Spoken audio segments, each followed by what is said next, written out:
পালন করতে হবে। কি জিম্মাদারি?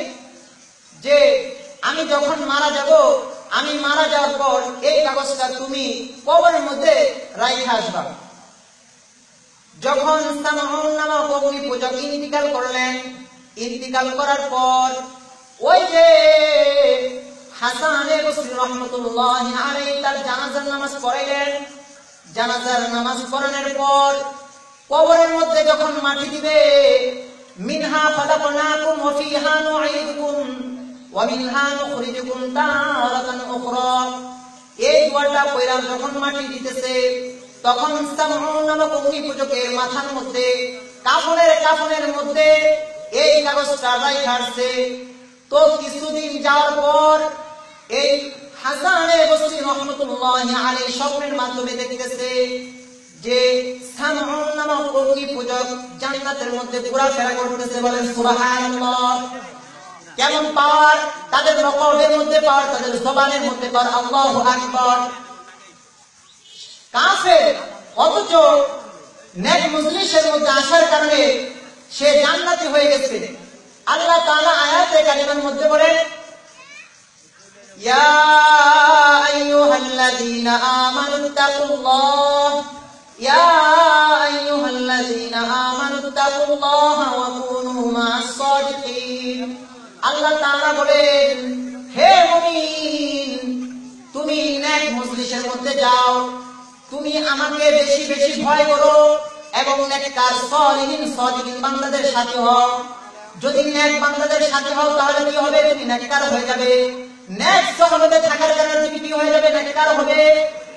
একজন কাফের নেক মজলিসে বসার কারণে সে কি হয়ে গেছে? জান্নাতি হয়ে গেছে। অথচ আজকে মুসলমানের সন্তান ওয়াজ মাহফিলে বসার কোনো দরকার নাই, বরঞ্চ তারা হিন্দুদের পূজার মধ্যে লিপ্ত হয়ে যায়। যে হিন্দুরা আজকে মুসলমানের ঘরে এক গ্লাস পানি খেতে রাজি নয়, কিন্তু এমন বেহায়া হয়ে গেছে মুসলমানের সন্তান হিন্দুদের গান বাজনার মধ্যে লিপ্ত হয়ে যায়, হিন্দুদের পূজার মধ্যে লিপ্ত হয়ে যায়। কেমন মুসলমান? হে মুসলমান, আল্লাহ তাআলার পক্ষ থেকে এমনিতেই কিন্তু আযাব গজব আসতেছে না। আল্লাহ তাআলা আয়াতে কারিমার মধ্যে বলেন, যুহরাল ফাসাদু ফিল বাররি ওয়াল বাহরি বিমা কাসাবাত আইদিন নাস লিয়ুযীকাহুম বা'দাল্লাযী আমিলু লা'আল্লাহুম ইয়ারজিউন। জলে স্থলে যত বিপর্যয় ঘটে সব বান্দাদের বদ আমলের কারণে, পাপের কারণে। আমি আপনাদের সামনে একটি আয়াত তেলাওয়াত করছি, ইন্নামাল মুমিনুনা আল্লাযীনা ইযা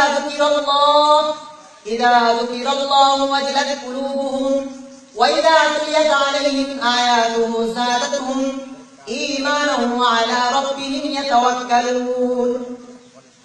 আল্লাহ তাআলা মুমিনের কিছু গুণ বর্ণনা করতেছে যে মুমিন সে কিভাবে বোঝা যাবে।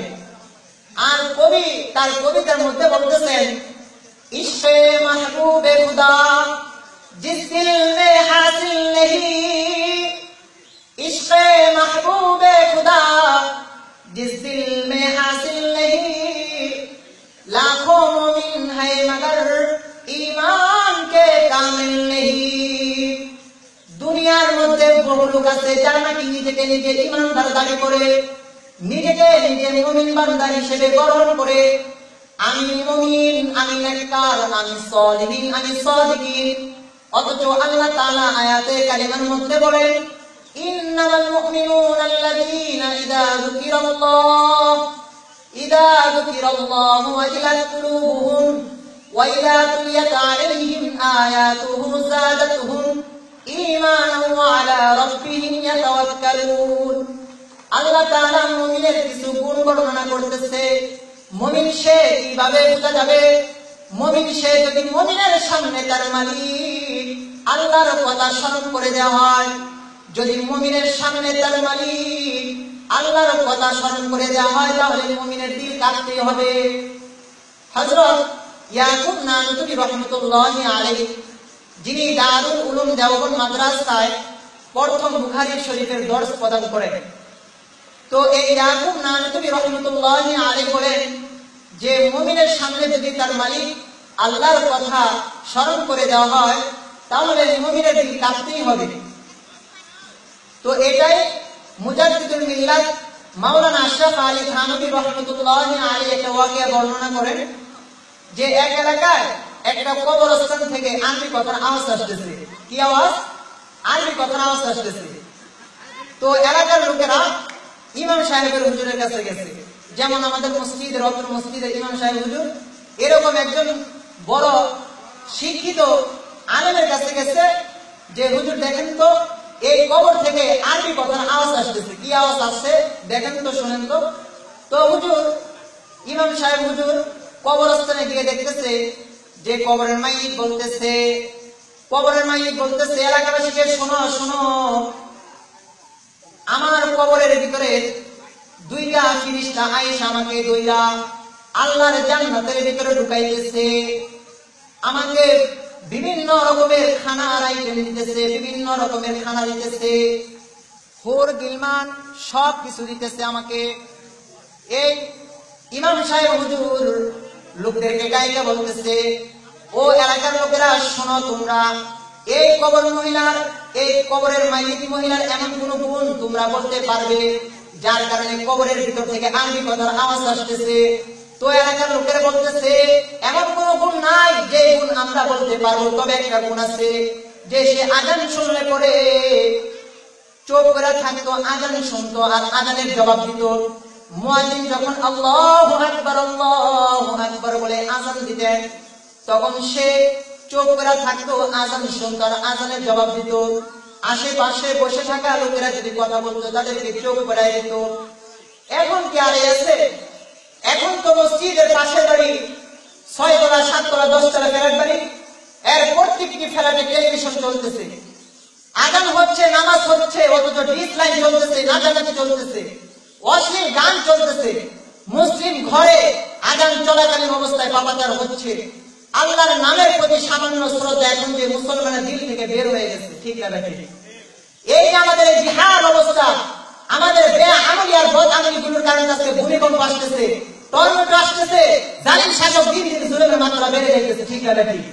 মেরে মুহতারাম হাজরিন, আজকে দেখা যায় মহিলাদেরকে ঘরের মধ্যে টেলিভিশন ছাইয়া, ডিস লাইন ছাইয়া অশ্লীল গান দেখতেছে, বিভিন্ন চ্যানেলের মধ্যে বিভিন্ন নাটক দেখতেছে, কিন্তু আল্লাহ তাআলার আযান চলতেছে, আযানের খেয়াল নাই, আল্লাহ তাআলার মর্যাদার কোনো খেয়াল নাই, ঠিক না বেঠিক? মেরে মুহতারাম হাজরিন, আজকে মুসলিম এই যে বিভিন্ন রকমের বিভিন্ন ফেতনার মধ্যে পড়তেছে, ইহুদি খ্রিস্টানের বাচ্চারা আজকে মুসলমানদের কিভাবে তাদের পাপাচারের মধ্যে লিপ্ত করে আজকে ইহুদি খ্রিস্টান তার মধ্যে লিপ্ত হয়ে গেছে। মুসলমানদেরকে কিভাবে ফিতনার মধ্যে সৃষ্টি করতে হবে, আজকে মুসলমান অধিকাংশ মুসলমান কোরআন শরীফ পড়তে পারে না, ঠিক না বেঠিক? সহি শুদ্ধভাবে কোরআন শরীফ পড়তে পারে না। কিন্তু আজকে যদি জিজ্ঞেস করেন একটা ছোট বাচ্চাকে যে 1 থেকে নিয়ে 100 পর্যন্ত এক দুই তুমি বলতে পারবে, আজকে সূরা বলতে পারে না, কিন্তু ইংরেজিতে সাপ্তাহিক নামটা বলতে পারে, ঠিক না বেঠিক?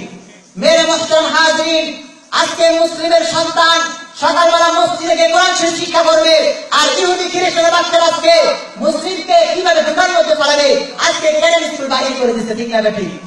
মেরে মুহতারাম হাজরিন, আল্লাহ তাআলা আয়াতে কারিমার মধ্যে বলেন, যাহারাল ফাসাদু ফিল বাররি ওয়াল বাহরি বিমা কাসাবাত আইদিন নাস লিয়ুযীকাহুম বা'দাল্লাযী আমিলু লাআল্লাহুম ইয়ারজিউন। যে জয়স্থলে যত বিপর্যয় ঘটে সব বান্দাদের বদ আমলের কারণে, পাপের কারণে, ঠিক না বেঠিক? মেরে মুহতারাম হাজরিন, এই তো বর্তমানে মাসে পিএসসি ওরা সোহরাত উদ্যানে মানুষ নামের নর পিতাসগুলো 15 থেকে 20 জন তরুণীকে বিভক্ত করে ফাঁসির কারায় লিপ্ত হয়েছিল, ঠিক না বেঠিক? আপনারা যারা খবর দেখেন, নিউজ দেখেন, দেখবেন যে গত নভেম্বরে একটা মেয়েকে 10-12 জন ছেলে বিভিন্নভাবে বিভিন্ন লিপ্ত করেছিল, ঠিক না বেঠিক? পাশবিক খেলায় লিপ্ত হয়েছিল। সেদিন শুধু 15 থেকে 20 জন তরুণীকে বিভক্ত করে নাই, বরং গোটা মা জাতিকে বিভক্ত করে নাই, জঘন্যতম অপরাধ করেছিল, ঠিক না বেঠিক? মেরে মুহতারাম হাজরিন, আজকে আমাদের যুবতী বন্ধুদেরকে দেখা যায় যে উলঙ্গ পোশাক পরে, আজকে যে এই পোশাক পরে, এই পোশাকের কারণে আজকে যুবক ভাইয়েরা ইফতিজিনের মধ্যে লিপ্ত হয়ে যায়। আল্লাহ তাআলা বলেন, যদি তুমি পর্দায় থাকো তাহলে হেফাজত করবো আমি আল্লাহ, ঠিক না বেঠিক?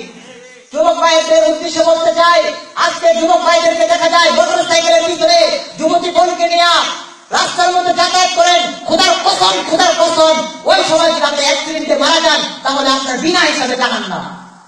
মেরে মুহতারাম হাজরিন, ওয়াজ মাহফিল আসলে আমরা সবাই শুনি, কিন্তু মানার মধ্যে নাই, বলার মধ্যে আজকে সবাই আছে, ঠিক না বেঠিক?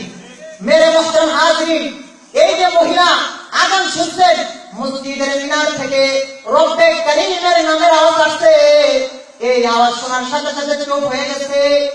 এই যে সামান্যটুকু ইজ্জত করেছে, সামান্যটুকু ইজ্জত করার কারণে আল্লাহ তাআলা তার কবরকে জান্নাতের মাকাম